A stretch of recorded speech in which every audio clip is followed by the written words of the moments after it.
저는 30대의 남성이고 아내와 둘이 삽니다. 당신, 이렇게까지 고생하면서 나랑 살고 싶어요? 얼음 위에 댄잎자리 보아 얼어 죽을 망정. 님과 함께면 이 밤이 더디 새는 게 좋다는 시조 구절 몰라? 내가 지금 농담하는 걸로 보여요? 지금이라도 당신 집으로 돌아가서 부모님 뜻 거스르지 않으면 이런 빚도 안 드는 반지하 방에서 고생할 이유가 없잖아요. 당신이랑 헤어지느니 차라리 노숙자가 되더라도 절대 당신 손 안 놓을 거야.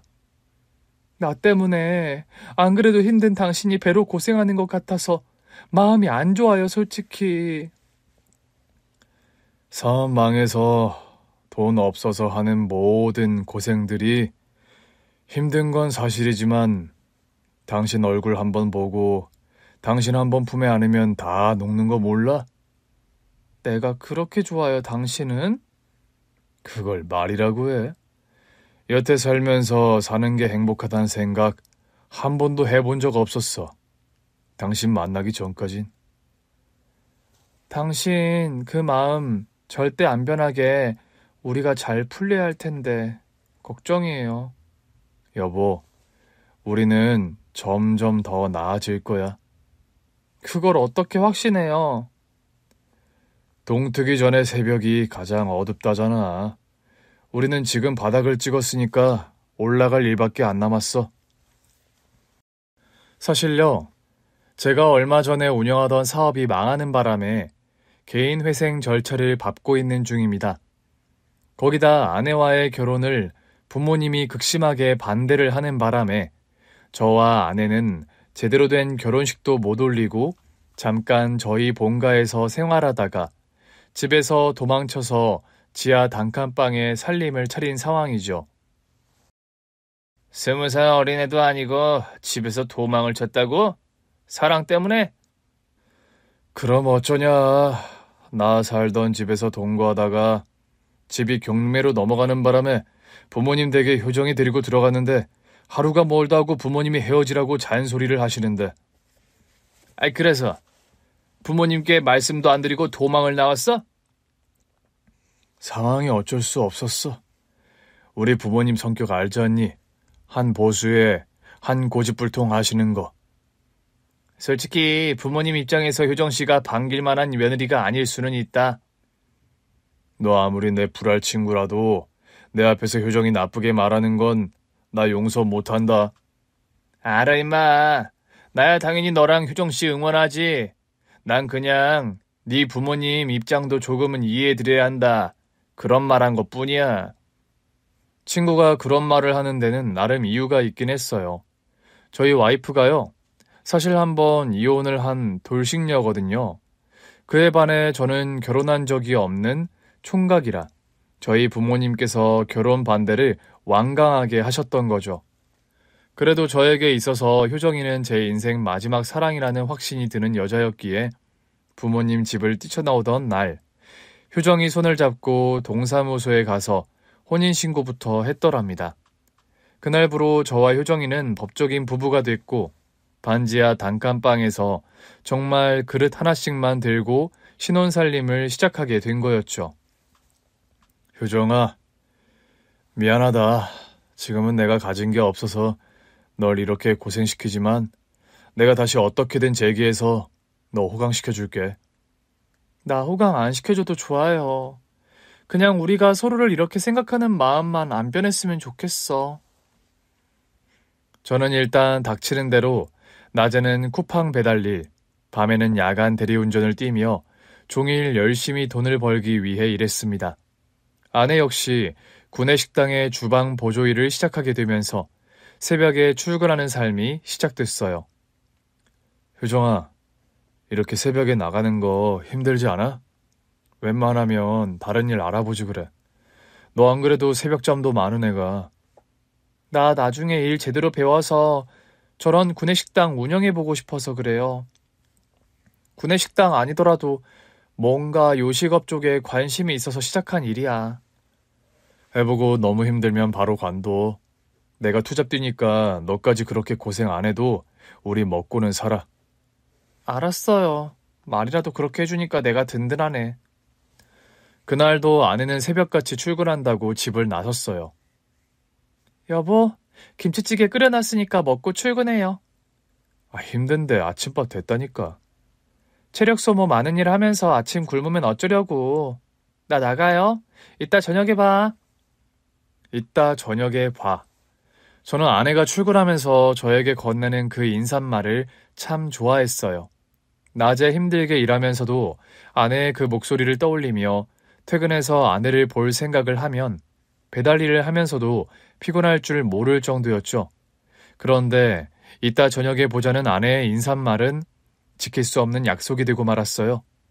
저희 아내가요, 새벽에 일하러 나가는 길에 교통사고를 당해 큰 중상을 입고 말았던 겁니다. 부상이 심해서 당장 수술 받으셔야 하고 적어도 반년 이상 입원하셔야 할 것 같네요. 저희 아내, 수술만 받으면 괜찮은 건가요, 선생님? 신경을 접합하는 수술이 워낙 까다로운 수술이라 수술 경과는 장담할 수 없는 상황입니다. 의사의 날벼락 같은 선고는 저에게 너무 충격이었어요. 저에게 아내는 살아가는 이유이자 제 인생의 보물 같은 존재인데 그런 아내가 심각한 부상으로 건강을 회복하지 못할지도 모른다니 암담하고 절망적이기 짝이 없더군요. 게다가 제 수준에서 천문학적 수준의 수술비에 눈앞이 캄캄했어요. 저희 아내 수술비와 입원비 총 얼마 정도 들어갈까요? 아직 수술 전이라 정확한 비용은 말씀 못 드리는데 보통 이런 경우 한 1억 조금 넘게 나오시는 걸로 알고 있어요. 1억이요?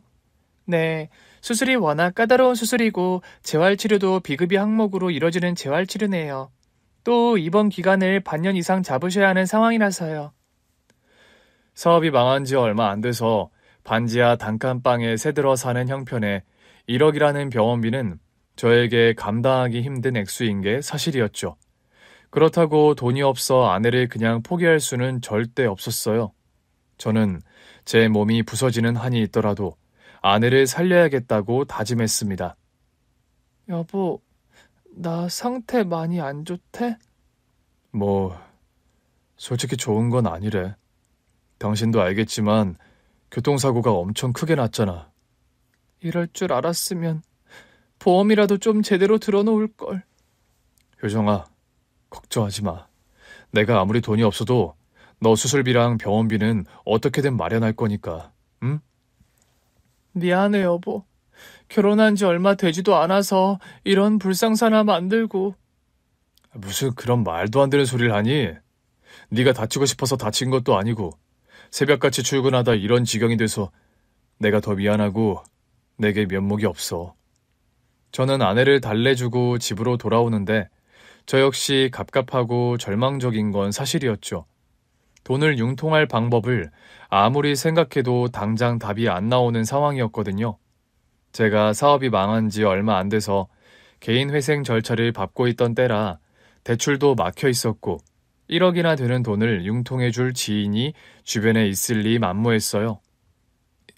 1억? 재수씨 치료비가 그렇게나 많이 든대? 수술이 어려운 수술이고 재활이다 뭐다. 어떻게 한 몇천이라도 좀 융통 안 될까? 재우야. 솔직히 몇백 정도는 내가 마련해 줄 수 있는데 몇천까지는 무리다. 나도 집 전세 대출금에 우리 아버지 암 투병하셔서 병원비가 만만치 않게 들어가는 입장이라. 미안하다. 이런 어려운 부탁해서. 저는 고민 끝에 어쩔 수 없이 부모님께 부탁을 드려보기로 했어요. 그런데 아니나 다를까 돈은 둘째치고 불우령만 배로 돌아오더군요. 뭐? 1억? 너 효정인지 머식인지 살리자고 1억을 쓴다는 거야? 정신 나갔어? 엄마, 1억이 큰 돈이긴 하지만 사람 목숨 살리는데 그깟 돈이 대수예요? 그깟 돈? 1억이 누구 코에 갖다 붙이라고 껌 사먹을 돈이니? 그런 큰 돈을 겁도 없이. 엄마가 진작에 그랬지. 그런 박복한 여자애랑 얽혀들지 말라고. 엄마, 효정이가 뭐가 박복해요? 멀쩡히 시집가서 살다가 남편이 바람피고 폭력까지 휘두르는 망난이었다며. 그런 남자 만나는 팔자가 박복하지 그런 복스러운 팔자냐? 남자 잘못 만난 게 어디 효정이 잘못이에요? 그 자식이 나쁜 새끼지. 정말 눈이 돌아도 아주 헷가닥 돌아서 그런 걸 역성을 들어? 너 사업 망한 지 얼마나 됐다고 또 그 여자의 병수발 든다고 1억을 쓴다는 게 제정신이니? 엄마, 효정이 이제 그 여자애 아니에요. 제 와이프라고요. 뭐라고? 너 그게 대체? 그래요. 효정이랑 혼인신고해서 법적인 부부라고요, 이제. 이런 배은망덕한 녀석. 엄마 아빠에게 허락도 안 받고 혼인신고를 해? 재훈, 너 그게 사실이냐? 죄송해요, 아버지. 두 분이 하도 반대하셔서 어쩔 수가 없었습니다. 버르장머리 없는 자식 같으니라고. 넌 부모가 그리 우스워 보이디? 며느리 자리가 탐탁지 않으면 반대할 수도 있는 거지. 부모 뜻은 생으로 무시하고 지 마음대로 혼인신고 해놓고 또 뭐 그애 병원비에 쓴다고 1억을 구워달라고? 아버지, 다른 문제도 아니고 효정이가 살고 죽는 문제가 걸린 일이에요. 제발 부탁드려요, 아버지. 네가 아무리 울고 빌어도 소용없다. 그 아이가 큰 사고를 당한 건 딱한 일이다만 우리 형편에 그런 큰돈이 어디 있어? 있다고 해도 나는 못 주겠다. 멀쩡한 처녀들 신부감으로 널렸는데 네가 뭐가 모자라서 총각이 이웃녀하고 결혼을 해? 어이구, 못난 자식. 꼴도 보기 싫으니까 썩 나가. 그 아이 살리든 말든 그건 네가 알아서 할 일이야. 저는 속만 뒤집어져서 본가를 나와야 했어요. 예상한 반응이긴 했지만 그래도 너무하신다 싶더군요. 아무리 마음에 안 드는 며느리여도 이제 법적인 제 와이프인데 그렇게까지 매몰차게 나오시는 부모님이 야속했습니다. 집으로 혼자 터벅터벅 걸어오는 길, 저도 모르게 눈물이 나더라고요. 그날 밤 저는 깊게 잠들지 못하고 뒤척이다 속상한 마음에 겨우 소주 한 병을 마시고 겨우 잠들었어요. 다음날 병원에 입원한 아내를 보려고 집을 나서는데 집 앞에 웬 삐까뻔쩍한 벤츠 한 대가 서 있더라고요. 우리 같은 허름한 다세대 빌라에 누가 이런 비싼 차를 끌고 왔나 싶어 저도 모르게 그 차를 흘끔거리게 되더군요. 그런데 벤츠 문이 열리더니 거기서 한 8살쯤 되어 보이는 남자아이가 내리더랍니다. 그런데요, 그 남자아이 얼굴을 보는 순간 저는 소스라치게 놀라고 말았어요. 왜냐고요? 벤츠에서 내린 남자아이 얼굴이 저희 아내 얼굴과 판에 찍은 듯 붕어빵처럼 똑같이 생긴 겁니다. 혹시 네가 설마? 여기 우리 엄마 있어요? 아내와 똑같이 생긴 남자아이가 그런 질문을 던진 순간 바로 저희 집에는 역대급 반전이 일어나기 시작했습니다. 너희 엄마가 여기 살아? 혹시 네 엄마 성함 여쭤봐도 될까? 저는 떨리는 음성으로 아이에게 물었습니다. 저희 엄마 이름은 반효자 정자 되시는 분이에요. 반효정. 아이가 말하는 이름은 저희 아내 이름과 일치했어요. 네가 정말 말로만 듣던 효정의 아들이야? 아저씨 저희 엄마를 아세요? 저희 아내가요. 사실 이혼한 전 남편과의 사이에서 아들이 한 명 있었습니다. 저는 아내와 만남을 시작할 때부터 그 사실을 물론 알고 있었고요. 아내는 만남 초기부터 저에게 그런 사실을 오픈했고 자신의 그런 상황 때문에 저를 만나는 걸 오랫동안 주저했던 사람이었죠. 효정이 아들이면 네가 태림이라는 아이지? 어떻게 제 이름을 아세요? 너희 엄마에게 네 얘기를 자주 듣거든. 반갑다, 태림아. 아저씨는 네 엄마와 재혼한 사람이야. 재혼이요? 그럼 아저씨가 저희 엄마 남편이에요? 그래. 너에게 우선 허락을 받고 했어야 했는데 미안하구나. 괜찮아요, 아저씨. 우리 아빠 때문에 엄마를 제가 못 만나서. 그래서 저한테 허락 못 받으신 거잖아요. 아니에요? 효정이 아들 태림이는 어린 나이에도 아주 똘똘하고 말을 잘하더라고요. 그 아이의 말이 다 맞아서 저는 순간 뭐라고 대답해야 좋을지 모르겠더군요. 그런데 태림아, 너 오늘은 어떻게 엄마를 보러 왔니? 아저씨 알기로 네 아빠가 네가 엄마 만나는 걸 싫어하신다고 들었는데. 제가 그런 질문을 하고 있는데 벤츠 안에서 운전기사로 보이는 남자 한 명이 내리더군요.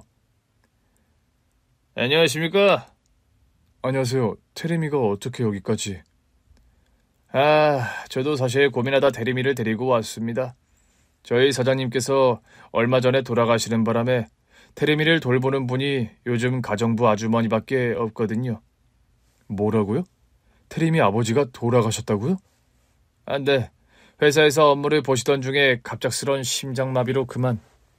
실은 테리미 고모분이 미국에서 귀국해서 절차를 밟고 테리미 엄마에게 연락을 드리려고 했는데 오늘 테리미가 하도 엄마 보러 가자고 떼를 써서요. 난감한 얼굴로 제 눈치를 살피는 운전기사였어요. 그런 이유로 데리고 온 거라면 잘하셨어요. 안 그래도 저희 집사람도 매일 테리미를 보고 싶어 하던 사람인데 그쪽에서 일방적으로 면접 교섭권을 무시해서 여태 보지 못했던 거니까요.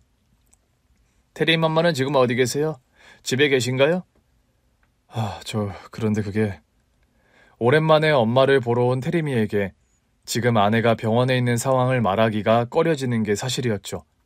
무엇보다 어린 테리미가 엄마가 아픈 걸 알면 놀랄까봐 바로 말을 하지 못하겠더라고요. 저는 테리미에게 잠시 차에 들어가 있으라고 한 뒤 운전기사에게만 자초지정을 설명했어요. 그런 일이 있었군요. 많이 다치신 겁니까? 솔직히 지금 부상이 심해서 큰 수술을 앞두고 있어요. 수술 경과도 장담할 수는 없는 상황이고요. 사장님도 명을 달리하신 마당에 테리미 어머님이라도 무사하셔야 할 텐데 걱정이네요. 오늘은 일단 돌아가시고요. 제가 아내에게 상황 전달을 할 테니 다시 연락 부탁드려요. 그날은 어쩔 수 없이 테리미를 그냥 돌려보낼 수밖에 없었습니다. 오늘 우리 엄마 못 보는 거예요? 서운함에 눈물을 뚝뚝 떨구는 테리미였어요. 테리마, 엄마가 사실 지금 급한 볼일이 있어서 집에 안 계셔. 그래도 이렇게 테리미가 엄마를 찾아왔다는 걸 알면 너무 좋아하실 것 같구나. 우리 엄마 어디 갔는데요? 조금 멀리. 그런데 아저씨가 전화할게. 테리미가 엄마 보러 왔었다고. 다음번에는 꼭 아저씨랑 같이 엄마 만나기로 하자. 아저씨 약속하시는 거죠?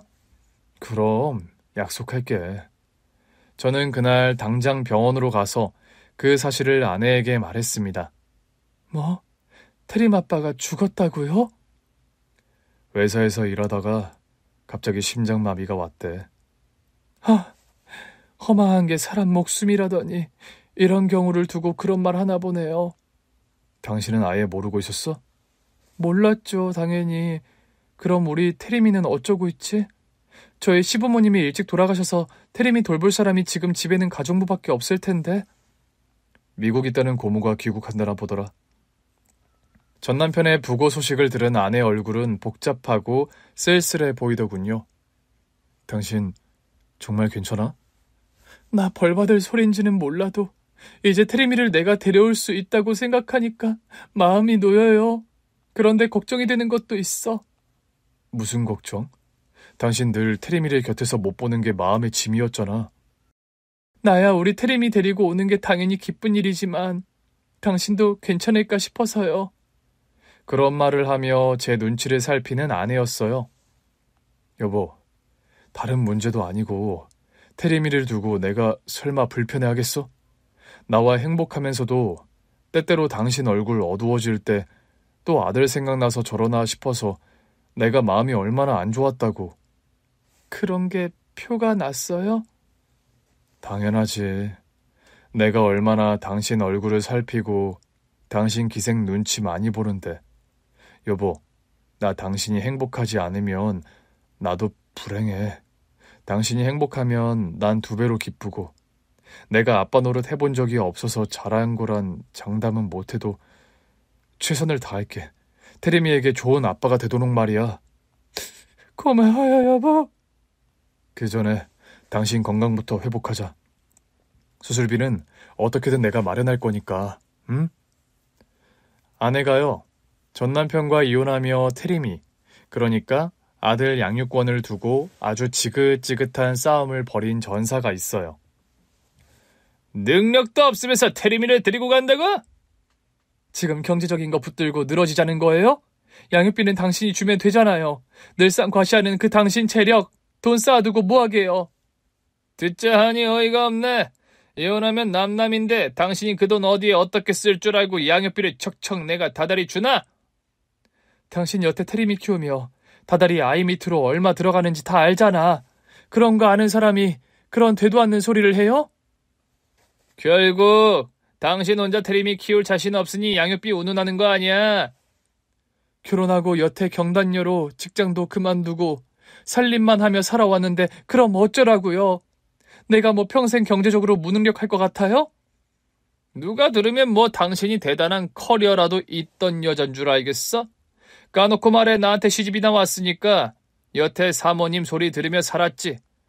당신 주제에 이런 집에 이런 차에 명품 백들 철철이 사가며 호강하며 산 거는 생각 안 해? 백이니 귀금속이니 다 두고 갈게요. 당신 재산도 위자료도 다 필요 없다잖아. 우리 태림이랑 양육비만 달랐는데 그게 어려워요? 내가 남남이 되는 마당에 왜 당신에게 태림이를 줘야 하지? 멀쩡한 내 아들을? 이 집에서 태림이 돌보는 사람 나 말고 누가 있는데? 아내는 다툼 끝에 소리를 빽 지르고 말았다고 합니다. 이 여자가 어디서 고함이야? 너 아니면 태림이 키울 사람 없을 것 같아? 너한테 줄 양육비면 가정부 한 명 더 쓰면 그만이야? 아이 키우는 일이 돈만 있으면 다 되는 일인 것 같니? 저 어린 나이에 엄마랑 떨어져서 상처받을 태림이 마음은 생각 안 해? 닥치는 대로 어른이든 아이든 다 적응하게 되어 있어. 널 따라가면 나랑 헤어지는 건데 그럼 아빠랑 헤어지는 마음은 어쩔 건데? 태림 아빠, 나 이렇게 무릎 꿇고 부탁할게요. 당신 유책사유 문제 삼지도 않을 거고 폭력이니 외도니 다 소송해서 지우라 할게. 그러니까 태림이만 나한테 달란 말이야. 못 줘.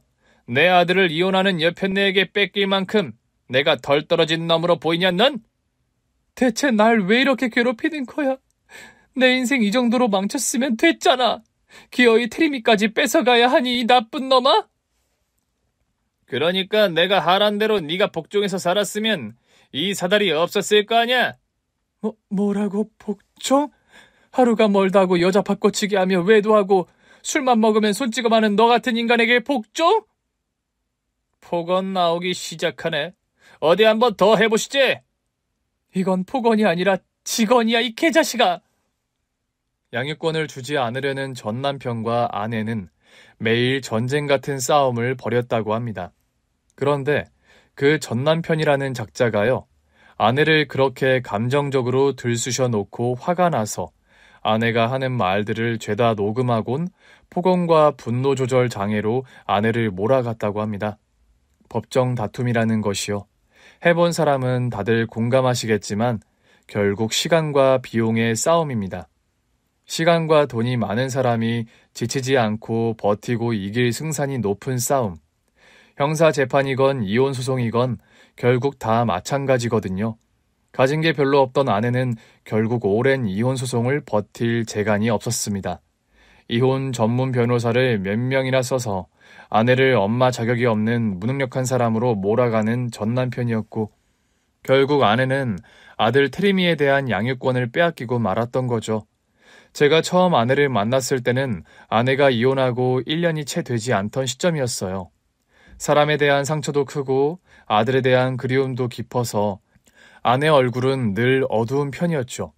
그러다 보니 제가 아내에게 다가가는 일도 쉬운 일은 아니었어요.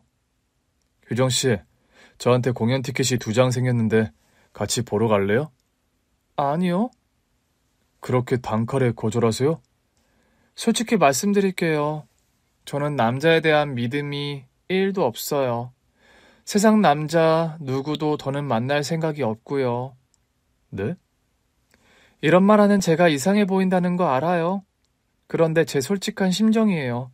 저 같은 남성 혐오증 여자한테 작업 걸 생각 마시고 다른 여자 알아보세요. 아내의 첫 느낌은 공격당하기 직전에 고슴도치 같았다고 해야 할까요? 상처받기 싫어서 가시를 있는 힘껏 고추 세우고 공격 자세를 취하는 고슴도치 같은 모습이 딱 아내의 첫인상이었습니다. 그런데 사랑이란 게 사람 마음이란 게 참 묘해서 저는 그런 아내가 그래도 좋았더랍니다. 나를 세울수록 저를 밀어낼수록 어떤 상처가 있길래 저렇게나 예쁜 사람이 저런 고슴도치 같은 사람이 되어버렸나 안쓰러운 마음이 들었으니까요. 저는 100번 거절하면 100번 거절하는 대로 다음날 또 아내에게 식사를 하러 가자, 커피 마시러 가자, 싫으면 혹시 마음이 변할 수 있으니 일이 끝날 때까지 혼자 약속 장소에서 기다리겠다는 말로 계속 대시를 했더랍니다. 그날도 아내는 제가 같이 저녁 먹자는 약속을 거절한 날이었죠. 그래도 저는 혹시 퇴근하면서 저랑 저녁 먹고 싶어질 수도 있으니까 요 앞 삼거리 연탄불고기집 알죠? 거기서 기다리고 있을게요. 그 말만 남기고 혼자서 식당에 앉아 아내를 기다리던 참이었어요. 재우 씨는 자존심도 없어요? 식당 문을 거의 닫을 때쯤 약속 장소에 나타난 아내였어요. 그리고 그날부터 저와 아내의 데이트가 시작되었더랍니다. 저는 연애 초부터 아내의 이혼 사실과 또 전 남편과의 사이에서 아들이 있다는 것, 그 아들에 대한 양육권을 빼앗겨서 심정적으로 무척 힘들다는 사실을 다 알고 있었어요. 아내와의 관계가 진지해지고 나서는 아내에게 그런 약속을 했었고요. 효정아, 우리 결혼해서 내가 기반을 조금만 잡으면 당신 아들 태림이 말이야. 다시 소송해서 우리가 데리고 오는 방향을 알아보자. 정말이에요? 당신이 나를 만나서 많이 행복해졌다고 생각하는데 아직 부족한 1%의 그늘이 있어. 그 그늘의 원인이 뭔지 나는 아니까. 완전하게 당신 얼굴이 행복하게 빛나는 걸 보고 싶어 나는. 저의 그런 진심에 아내는 감동했고 마음을 열게 되었다고 했습니다. 그렇게 아내와 관계가 진전이 되었고 부모님 반대를 무릅쓰고 결혼에 꼴이 난 저였죠. 아내가 그렇게 바라왔던 아들과의 상봉이 이뤄져서 저도 좋았는데 사실 경제적인 부분이 걱정되는 건 사실이었습니다. 무엇보다 아내의 수술비와 병원비가 아직 마련되지 않은 상황이라 암담하더라고요. 정 안 되면 어디 제가 배를 타서라도 목돈을 마련해야겠다. 그런 다짐을 하고 있었죠. 그런데 며칠 후 테리미의 고모라는 사람이 아내를 찾아왔더라고요. 테리미 고모라는 사람은 한눈에 보기에도 거만하고 야멸찬 구석이 좀 비호감으로 느껴지는 인상이었죠. 우리 오빠 미영 달리한 소식은 들었다면서요? 네, 아무리 안 좋게 헤어졌어도 그 사람 부고 소식 정도는 전해주실 줄 알았는데요. 어쨌든 이렇게라도 전화로 온 거니 제 타박은 마세요. 언니가 그리 원하던 테림이 양육권이며 친권 다 가져가게 생겼는데 이긴 게임 아니에요? 그런 말을 하면서 웬 서류 봉투 하나를 아내에게 툭 던지는 테림이 고모였어요. 이 봉투가 대체 뭐죠? 순진한 척하는 거예요? 아님 진짜 모르나? 뭔가 비꼬는 듯한 말투로 아주 탐탁지 않다는 표정으로 아내를 쏘아보는 테림이 고모였어요. 제가 나서서 뭔가 한마디 하려는데 그런 저를 만류하는 아내였죠. 아내는 차분하게 그 봉투를 열어서 안의 내용물을 보더군요. 아내는 허리와 다리를 많이 다쳐서 자리에서 일어나지 못하는 상황이라 병실 침대에 반쯤 기대 앉아 그 테림이 고모라는 사람을 응대하고 있었어요. 듣자니 수술비니 병원비니 많이 들게 생겼다면서요. 아마 테림이 몫으로 떨어진 재산 관리하게 되면 그 정도 수술비는 껌값일걸요? 테림 아빠가 이 모든 것들을 다 테림이에게 상속했다고요? 그럼 꼴랑 자식 하나 있는 게 테림인데 누굴 주겠어요? 그리 딴 살림 부지런히 차리고 다니더니만 딴 자식은 보지 못했던지라 울 오빠 알토란 같은 재산은 다 테림이 몫이 됐네요. 우리 집 재산 허튼 데 쓰지 말고 나중에 테림이 커서 잘 전해주게 관리나 잘해요. 끝까지 미운 소리를 뱉어내더니 병실 문을 쾅 닫고 나가버리는 테림이 고모였습니다. 아니 뭐 저런 막대 먹은 여편네가 다 있어? 테림이 고모 성격이 원래 저래요. 좀 아나무인인 구석이 있죠. 저런 막말을 쏟아내는데 왜 당신은 듣고만 있는 건데? 지 오빠 명 달리하고 자기네 집 재산이 테림이한테 거진 상속된 데다 그걸 내가 관리하게 돼서 꼴이 나서 저러는 거니까요. 뭐라고? 테리미한테 재산 상속? 내 전남편이 인격은 바닥인데 가진 돈은 많은 사람이었다고 했잖아요. 그 사람 재산의 거진 9할이 테리미 몫이 되어네요. 보니까. 생명보험금 들어놓은 것만 해도 상당하고 테리미 성인 될 때까지 그 재산 관리 자격은 저한테 있고요. 여보, 그럼 일단 당신 병원비 해결하게 되는 거야? 그래서 아까 저 여자가 그런 소리를 한 거였어? 위자료니 재산 분할 한 푼도 못 받고 이혼했다고 친정이나 주변 사람들이 막 뭐라고 했었는데 참 씁쓸하게도 이런 식으로 재산이 나에게 오게 됐네요. 아내의 말을 듣고 보니 마냥 좋아할 일도 아니긴 했어요. 아내의 지나온 여정을 생각하면 참 그 전남편의 돈이란 걸 한 푼도 받기 싫은 게 사실이었고요. 그래도 그 사람이 명을 달리하며 테리미에게 남긴 재산이었고 그걸 아내가 관리하게 됐다는데 제가 뭐라고 터치할 문제는 아니더군요.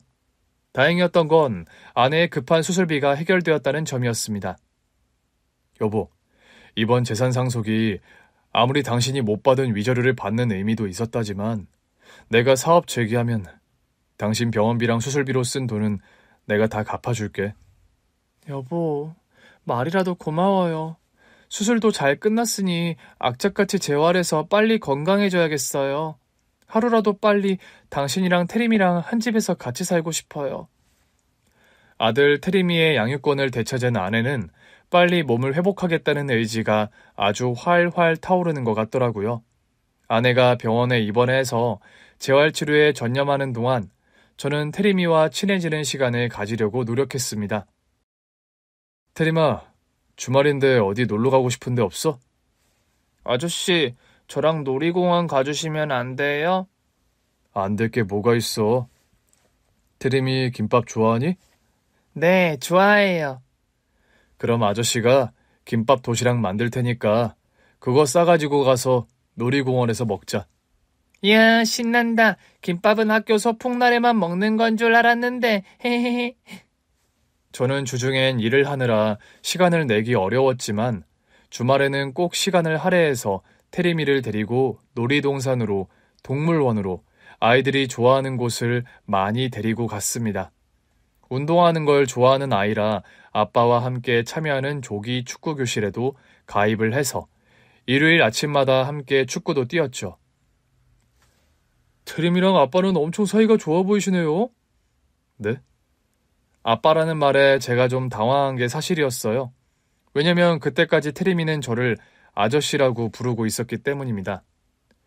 테림아, 아빠랑 축구하는 거 재밌니? 네, 선생님.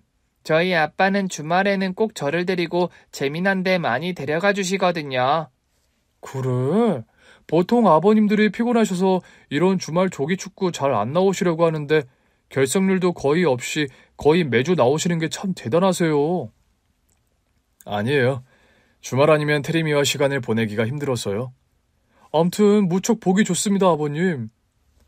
그런 말을 하면서 저와 테리미를 보며 엄지손가락을 치켜드는 축구 선생님이었어요. 그날 집으로 돌아오는 길에 테리미에게 넌지시 말을 꺼내봤답니다. 테리마, 오늘 정말 고마웠다. 뭐가요?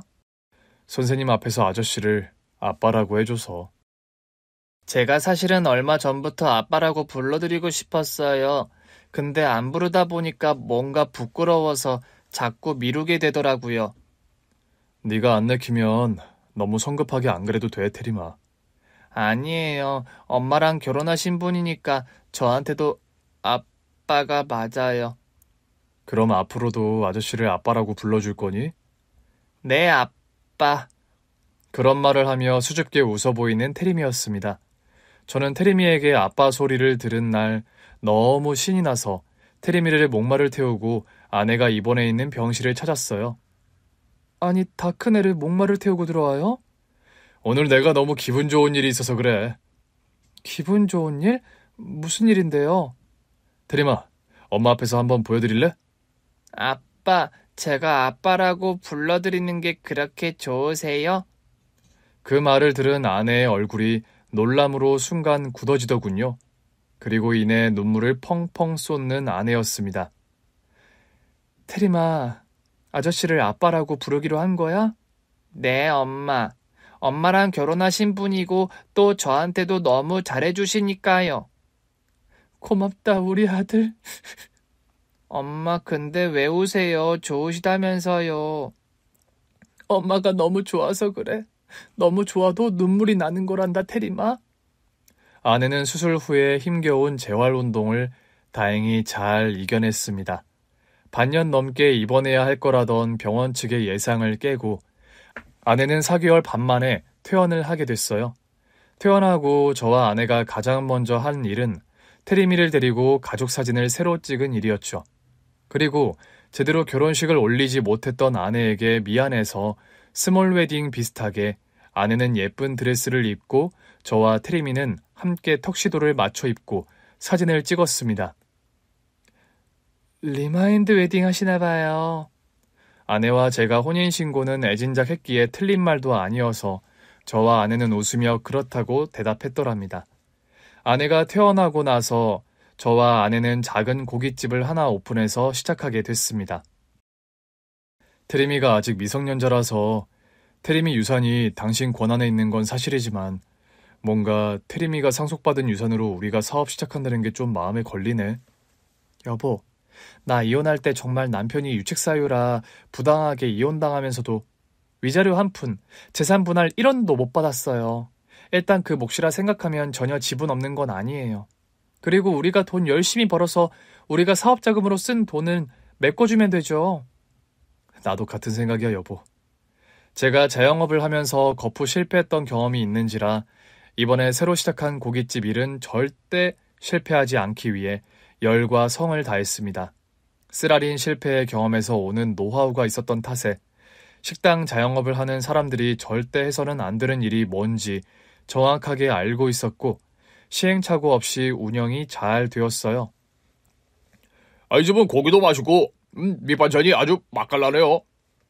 당일 도축한 신선한 돼지고기를 산지에서 직접 직송해서 봤거든요. 그럼 감칠맛 나는 밑반찬 비결은요? 그건 아마 조미료를 잘 안 쓰는 저희 아내 손맛이고요. 손맛이라 하니까 비법도 못 물어보겠네요. 사장님, 이런 식으로 영업비밀 엄수하시나 봐요. 들켜버렸네요. 대신 반찬 서비스로 다시 드릴게요.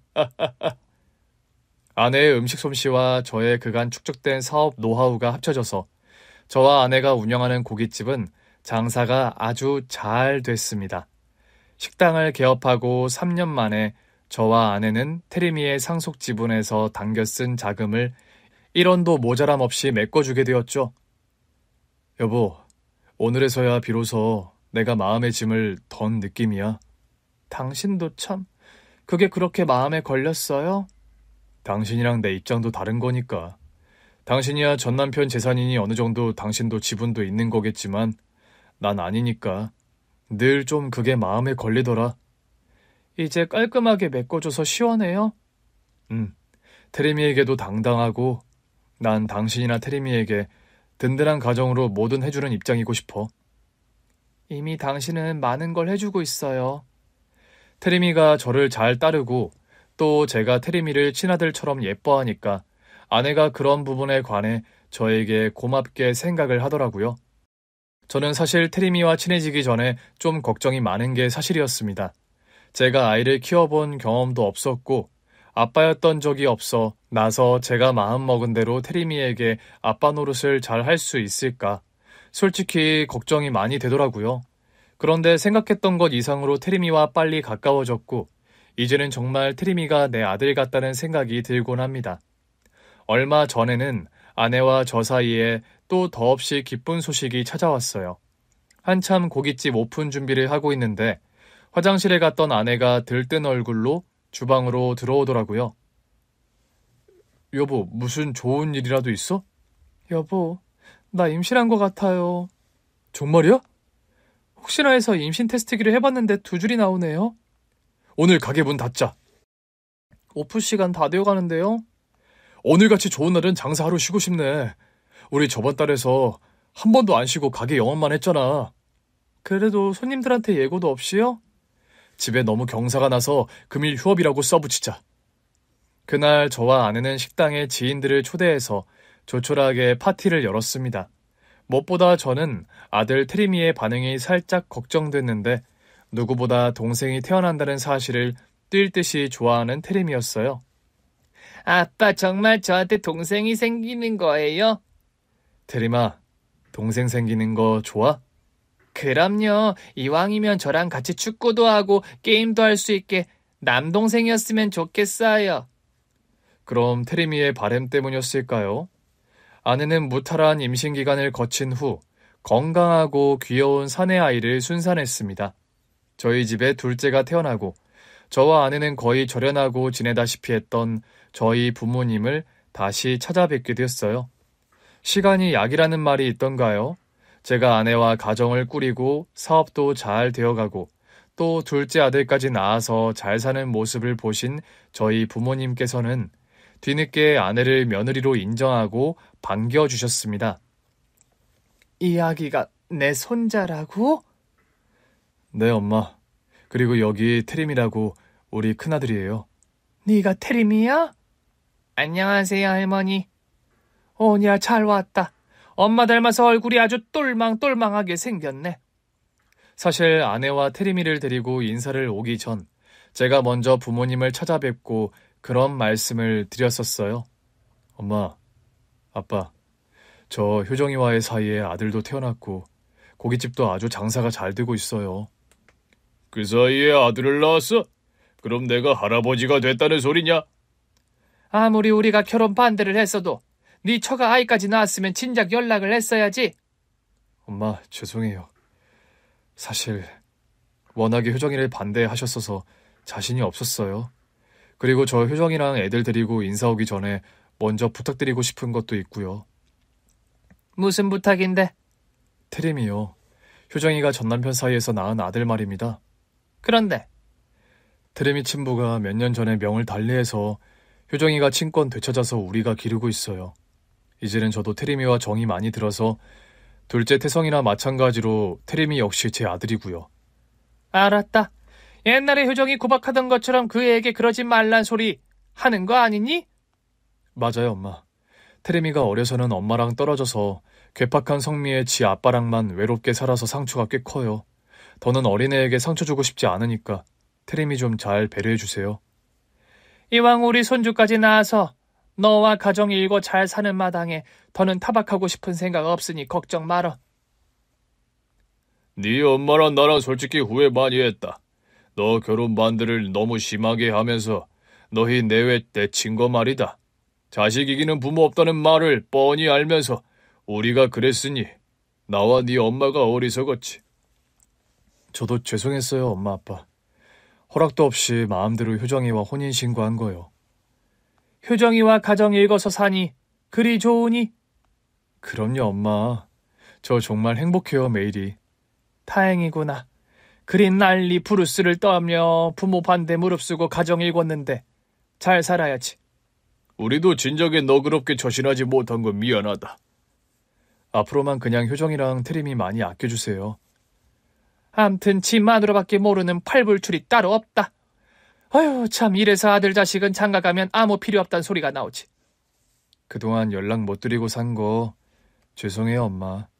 저 이제 고깃집 식당도 장사 잘 되고 용돈도 많이 드리고 엄마 아빠께 밀린 효도 앞으로 다 할게요.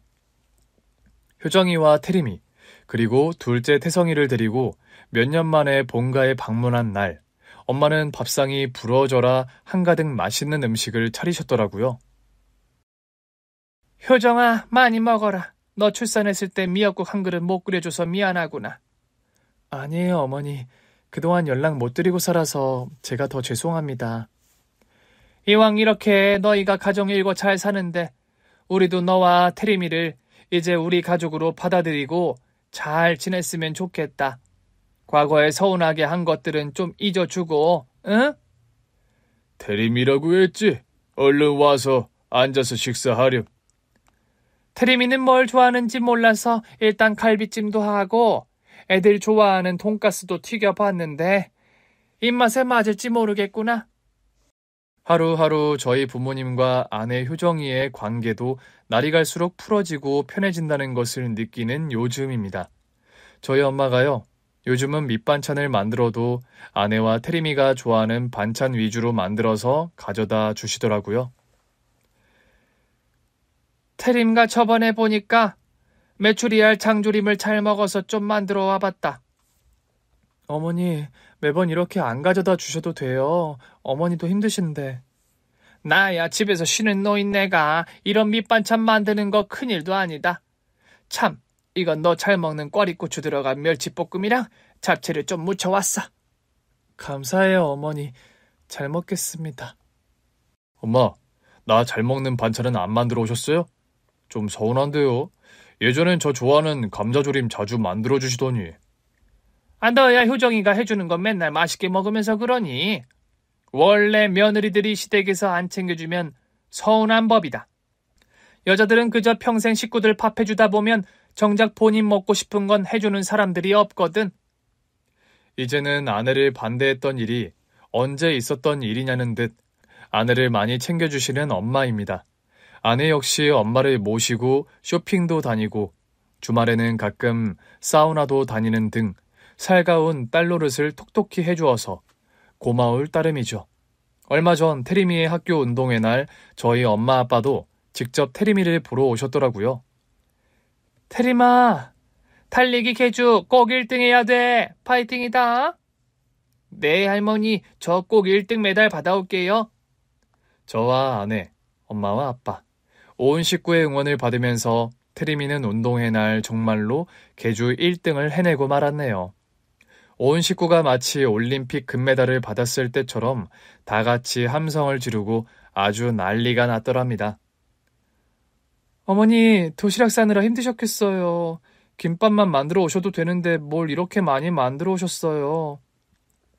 전에 보니 네가 달걀 샌드위치를 잘 먹길래 그것도 좀 만들고 오늘 솜씨 발휘를 좀 해봤단다. 오늘 네 어머니가 큰손주 운동회 날이라고 아주 동새벽부터 일어나서 도시락 싼다고 종종거리더구나. 할머니 잘 먹겠습니다. 근데 김밥이요 진짜 맛있어요. 태림아, 아빠가 싼 거랑 할머니가 싼 거 중에 어떤 김밥이 더 맛있니? 당근? 할머니가 만든 거요. 헤헤헤. 결혼 반대에 부딪혀서 아내와 함께 엄동설안의 집을 뛰쳐나와 반지하 단칸방에 신혼살림을 차렸던 게 엊그제 같은데 엄마 아빠를 모시고 온 식구가 이렇게 태림이 운동회 날 웃음꽃을 피울 수 있는 현실이 실감이 잘 안 나더라고요. 여보, 이제 태림이가 할머니 할아버지를 제법 따르는 것 같아. 그러게요. 친가 쪽 할머니 할아버지가 일찍 돌아가셔서 태림이가 할머니 할아버지 사랑 모르고 자라나 싶었는데 이렇게 태림이를 예뻐해 주실 줄 몰랐어요. 나한테 시집 잘 온 것 같아? 내가 살면서 제일 잘한 게 뭔지 알아요? 뭔데? 당신 기다리고 있던 그 연탄 불고기집에 늦게 밥 먹으러 간 거예요. 우리 첫 데이트 날 말하는 거야? 실은 그날 엄청 갈등하다 간 거였거든요. 전 남편에게 대차게 뒤통수 맞다 보니까 다시는 어떤 남자에게도 마음 주지 않겠다 결심했던 때여서. 근데 당신 계속 철벽만 치다가 그날 진짜 어떻게 나오게 된 거야? 석 달 넘게 거절하는데도 계속 기다리고 있는 당신이란 남자가 궁금하더라고요. 이혼하고 태림이도 못 보는 상황이라 그땐 몰랐는데 내가 참 외롭던 때이기도 했고. 믿져야 본전으로 그 식당으로 오길 잘했지? 너무 잘한 것 같아요. 그래서 내가 말하잖아요. 내가 살면서 제일 잘한 일이 그날의 선택이라고. 그런 말을 하며 환하게 웃는 아내의 손을 꼭 잡아주었더랍니다. 아빠, 가족 합동 달리기 시간이에요. 엄마, 아빠 빨리 나오세요. 아내와 태림이와 함께 2인 삼각 달리기를 뛰러 나가는 길. 반짝거리는 햇살이 가득 고여있는 운동장의 풍경이 참 행복하고 눈부시다는 생각이 들더군요. 하나 할 때 왼발이고 둘 할 때 오른발이다. 둘 다 오케이? 오케이. 오케이요, 아빠. 함께 발을 묶고 달리는 2인 삼각 경기처럼 가족이란 그런 존재 같습니다. 같이 보폭을 맞춰서 인생이라는 운동장을 함께 달려나가는 그런 존재 말입니다. 더울 때나 추울 때나, 날이 좋을 때나 그렇지 않을 때나 함께 달려나가는 풍경은 언제나 아름답고 헤쳐나갈 만한 가치가 충분한 일인 것 같아요. 1등을 하면 우승의 기쁨을 나눌 수 있고 꼴찌여도 함께여서 추억이 되는 가족이란 서로에게 그런 소중한 존재가 아닌가 합니다. 긴 얘기 들어주셔서 정말 감사합니다. 오늘 준비한 사연은 여기까지입니다. 재밌게 들으셨다면 구독과 좋아요, 알림 설정까지 눌러주세요. 그럼 저는 다음 사연으로 찾아뵐게요. 오늘도 건강하고 행복하세요.